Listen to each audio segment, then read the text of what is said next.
Anteriormente, Chris Biggs integrou a equipa de operações e estratégia da Tesco.com.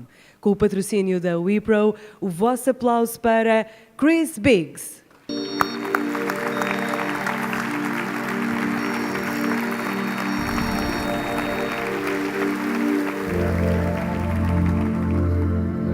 Bom dia.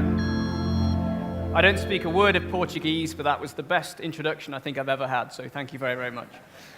So my name is Chris Biggs. I'm a partner at BCG, and I lead our global omnichannel team and our digital retail topic. I'm delighted to be here today. When my good friend Nuno Almeida gave me the invite, I had no hesitation at all with joining you. I really see Sonae as a pioneer in this space, a company who innovates in their model today with very ambitious plans for the future. So I'm delighted to be here with you. What I mean by that is, what's happened over the last 10 to 15 years that has impacted retail and retailers? What's going to happen in the future over the next 5, 10, 15 years? What can you do as a retailer to lock in your customers, to outmaneuver your competitors, and then also to drive a profitable business as well? So in the past, you would build an online business, a multi-channel business. You'd take 15, 20 people, you'd put them in a building, and you'd give them a P&L, they'd come up with their own objectives, and they'd do their best. But that doesn't work anymore. Your customers don't think about online and offline. They might be buying a television. They would go online, look at a review, then go into the store to buy it. Or they start in the store, get a fantastic experience with one of your colleagues, then they go home and purchase it on their sofa. Or they go into a store and they check a price on a mobile and then make the purchase then and there.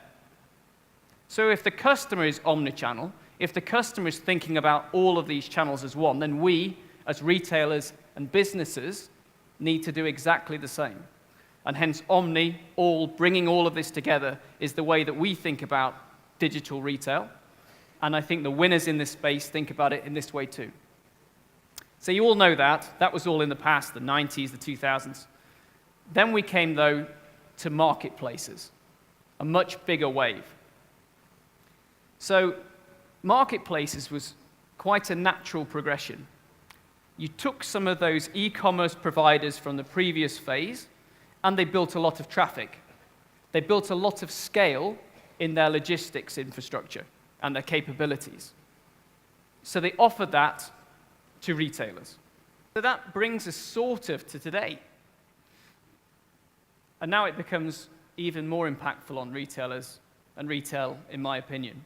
I think we'll see more change in the next 5 years and 10 years than we have in the last 20 years through e-commerce and digital.